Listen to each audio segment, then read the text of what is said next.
1988 found us moving into a Columbia, Maryland neighborhood.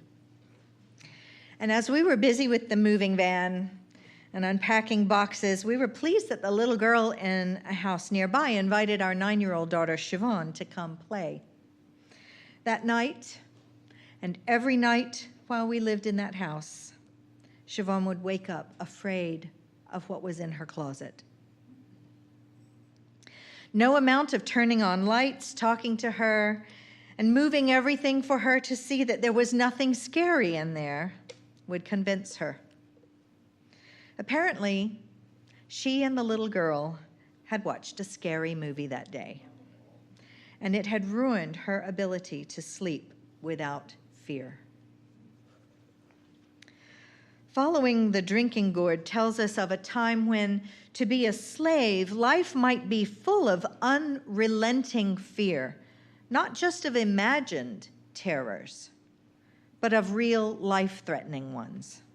The images of children being separated from parents or put into cages that have flooded our consciousness this past month would have been real experiences for children at slave markets all across this country, including the one in downtown Augusta. You might remember the haunted pillar that was destroyed 2 years ago when a car crashed into it. Well, it was a pillar salvaged from the original slave market, although the historical marker on the site at 5th and Broad fails to mention that detail. What it emphasizes is the post-slavery legendary threat of death to anyone who touched the pillar. The fearful crime of selling human beings was covered up with a legend that appeals to this day to the popular imagination of Augusta and its visitors. So rather than be sold and used as less than human chattel, many slaves like Hattie, George, Isaiah, Molly, and James in the drinking gourd story that we saw were willing to undergo a tremendous test of will and bravery to escape on the Underground Railroad, which was not a railroad at all, but a route to freedom determined by the siting of safe houses along the trails. Would they have been afraid? Yes, no doubt.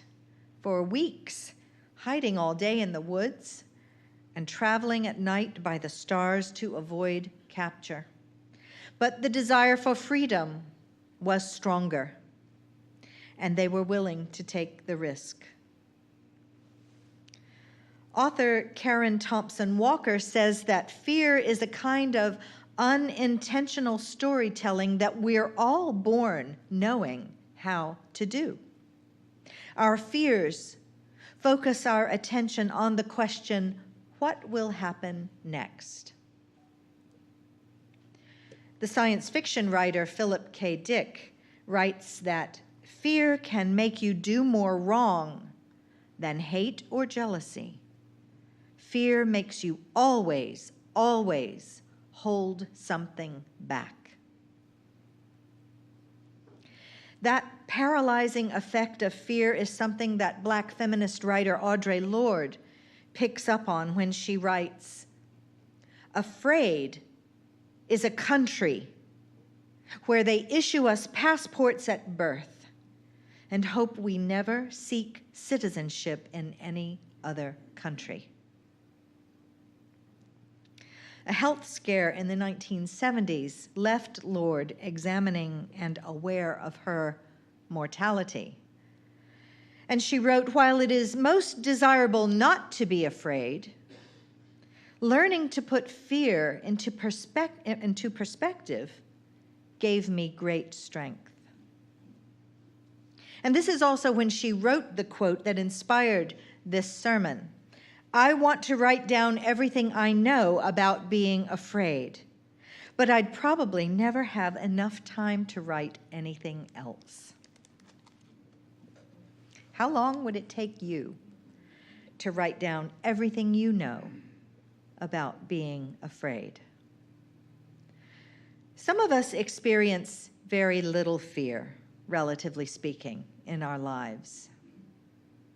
Some of us, like Elie Wiesel and Malala Yousafzai, have horrific experiences so young that we wonder how they could have withstood the fear they surely must have felt during their youthful ordeals. Yet they have managed to write about their fears.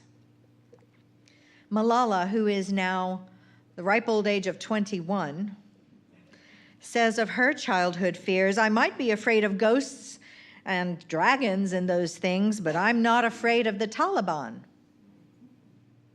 As a young girl, she defied the Taliban in Pakistan and demanded that girls be allowed to receive an education. She was shot in the head by a Taliban gunman in 2012, but survived and went on to receive the Nobel Peace Prize. As she recovered from her wounds, she told herself, "Malala, you have already faced death. This is your second life. Don't be afraid. If you are afraid, you can't move forward." Elie Wiesel did indeed write a definitive book on everything he knew about being afraid, entitled Night. As a child, he was with his father in Auschwitz. The often paralyzing fear he experienced made him at one point wonder about his own humanity. He writes that once he did nothing when his father was beaten for asking where the toilets are. Elie's fear of further beatings kept him from moving and horrified him. "What had happened to me," he wrote, "my father had just been struck in front of me and I had not even blinked." And we can't even imagine the horror Wiesel must have felt when he describes the hangings he witnessed in a segment of his book, Night, that has stood out in my memory ever since I first read it. Then came the march past the victims. The two men were no longer alive. Their tongues were hanging out, swollen and bluish. But the third rope was still moving. The child, too light, was still breathing. And so he remained for more than half an hour, lingering between life and death, writhing before our eyes, and we were forced to look at him at close range. He was still alive when I passed him. His tongue was still red, his eyes not yet extinguished. Behind me, I heard the same man asking, "For God's sake, where is God?" And from within me, I heard a voice answer, "Where is he? This is where, hanging here from this gallows." That night, the soup tasted of corpses. Most of us will never, thankfully, be in a situation like those of Malala and Elie Wiesel. So if you were writing everything you know about being afraid, where would you start? When we look at the literary record that echoes universal fears across time, as Karen Thompson Walker does, what would we find? Well, you might begin by addressing your fear of death, because death is present in literature more than any other fear. Of course, it can take many forms, including the very present modern-day fear of the death of our planet. But probably you might be most concerned with your own demise. Here's the existential anguish of the poet John Keats in his poem, "When I Have Fears That I May Cease to Be." When I have fears that I may cease to be before my pen has gleaned my teeming brain, before high-piled books in charactery hold like rich garners the full ripened grain, When I behold upon the night's starred face huge cloudy symbols of a high romance, and think that I might never live to trace their shadows with the magic hand of chance. And when I feel, fair creature of an hour, that I shall never look upon thee more, never have relish in the fairy power of unreflecting love, then on the shore of the wide world I stand alone and think till love and fame to nothingness do sink.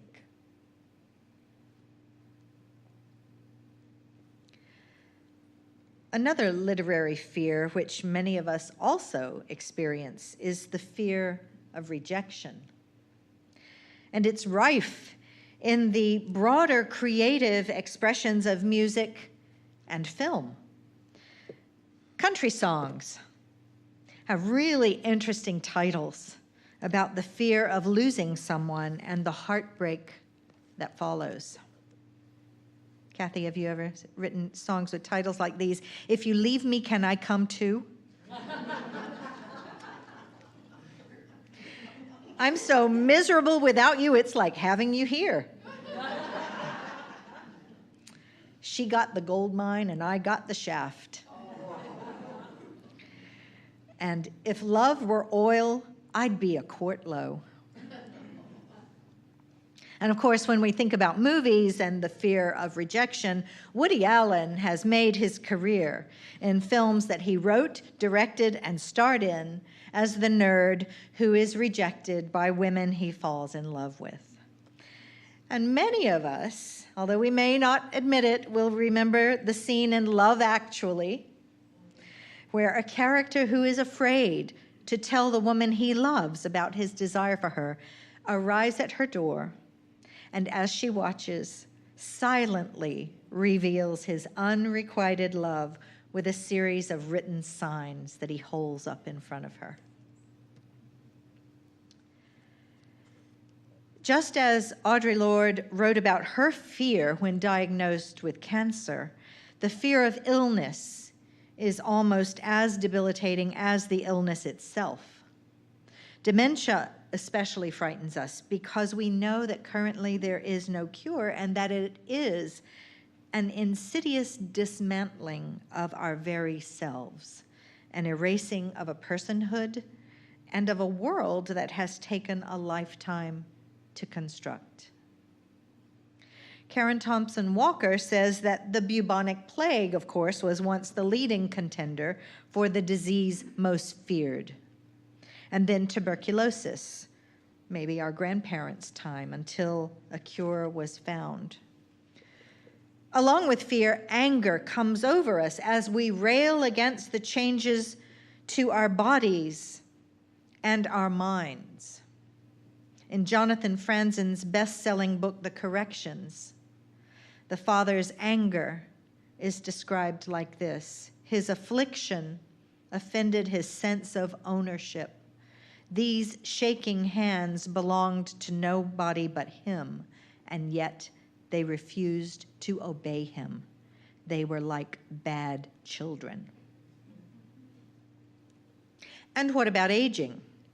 Simone de Beauvoir, in The Coming of Age, writes, "The vast majority of mankind looks upon the coming of old age with sorrow and rebellion. It fills them with more aversion than death itself." The fear of aging, of course, is taken to its extreme in the novel The Picture of Dorian Gray, where a portrait of the main character ages instead of the man himself. The popularity of in our culture of body enhancements, from hair transplants to facelifts, tell us that the fear of looking our age was not only a Victorian preoccupation.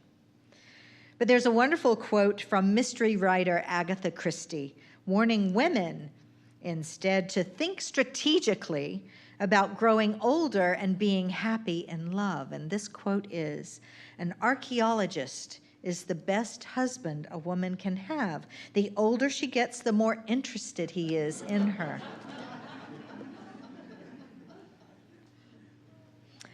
Remember the Poseidon Adventure, Titanic, and The Life of Pi? Well, they are all films that play upon a big fear we have about being victims of disaster. Fear of shipwrecks, even in Homer's time, was a strong literary theme. The tales of Robinson Crusoe and Gulliver's Travels predate those disaster movies I just mentioned. Adrift is the latest movie to address the fear of being alone in the elements. The American general William Westmoreland once said that war is fear cloaked in courage. And at times, the fear of war has engulfed whole populations. And of course, since the advent of nuclear war, it is a concern for the whole planet. We remember the first part of FDR's famous quote in his first inaugural address in 1933. The only thing we have to fear is fear itself. But it goes on to say, nameless, unreasoning, unjustified terror, which paralyzes needed efforts to convert retreat into advance. One of the most famous quotes about war comes from J. Robert Oppenheimer, who, when asked about the Trinity explosion, the first detonation of a nuclear weapon, used an ancient Hindu story in his reply. "We knew the world would not be the same," he wrote. "A few people laughed, a few people cried, most people were silent. I remembered the line from the Hindu scripture, the Bhagavad Gita. Vishnu is trying to persuade the prince that he should do his duty, and to impress him, takes on his multi-armed form and says, 'Now I am become death, the destroyer of worlds.'" I suppose we all thought that, Oppenheimer writes, one way or another. Several poets have addressed this sea change in the nature of war and its capacity to destroy life as we know it. And here's one from Denise Levertov. "We live in history," says one. "We're flies on the hide of Leviathan," says another. "Either way," says one, "fears and losses. And among losses," says another, "the special places our own roads were to lead to. Our deaths," says one. "That's right," says another. "Now it's to be a mass death. Mass graves," says one, "are nothing new." "No," says another, "but this time there'll be no graves. All the dead will lie where they fall. Except," says one, "those that burn to ash and are blown in the fiery wind," says another. "How can we live in this fear?" says one. "From day to day," says another. "I still want to see," says one, "where my own road's going. I want to live," says another, "but where can I live if the world is gone?" Earlier, I quoted Audre Lorde, "Afraid is a country where they issue us passports at birth and hope we never seek citizenship in any other country." But she went on to write, "The face of afraid keeps changing constantly, and I can count on that change.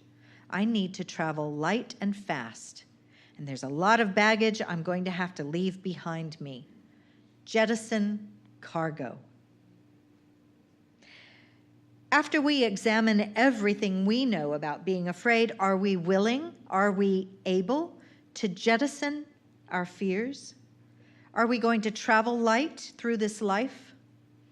Or are we going to buckle under, burdened by our fears, real or imaginary? Jan Martel, author of The Life of Pi, about a young man lost at sea in a small lifeboat with a tiger for company, writes, "I must say a word about fear. It's life's only true opponent. Only fear can defeat life. It is a clever, treacherous adversary. How well I know. It has no decency, respects no law or convention, shows no mercy. It goes for your weakest spot, which it finds with unnerving ease. It begins in your mind always, so you must fight hard to express it. You must fight hard to shine the light of words upon it. Because if you don't, if your fear becomes a wordless darkness that you avoid, perhaps even manage to forget, you open yourself to further attacks of fear because you never truly fought the opponent who defeated you. We know that happily ever after is only in fairy tales, or is it? Can we make our lives into happily ever after, or at least in the face of fear, find hope? The world faiths urge us to have a hopeful attitude. In Psalm 56, verse 3, King David says, "Whenever I am afraid, I will trust in you." According to the Buddha, fear underlies hope. To have hope is a Unitarian Universalist value as seen in James Luther Adams' 5 smooth stones of UU theology. And according to Adams, we use our 5 smooth stones to build a more just, loving, and free world. And those stones, the first one reminds us that we are part of a living tradition in which revelation is continuous. And that good things, our 4th stone says, good things happen as a result of human effort. And our 5th stone reminds us that the human and divine capacities for achieving meaningful change are reason for optimism. As we've seen, fear is universal and ageless, so how can we buck the trend and decide that fear is a thing of the past? If we can decide, as Audre Lorde says, to jettison cargo and instead focus our energies on meaningful change, on acting on our values and creating community with each other and the wider world, we can acknowledge the existence of fear without letting it rule our lives.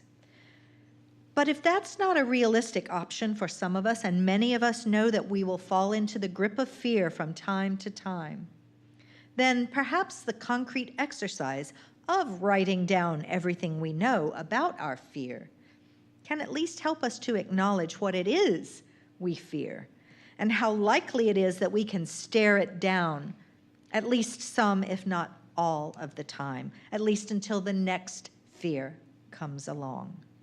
And then maybe the result of writing down everything we know about being afraid will not be an epic tome, but simply the length of a Post-it note.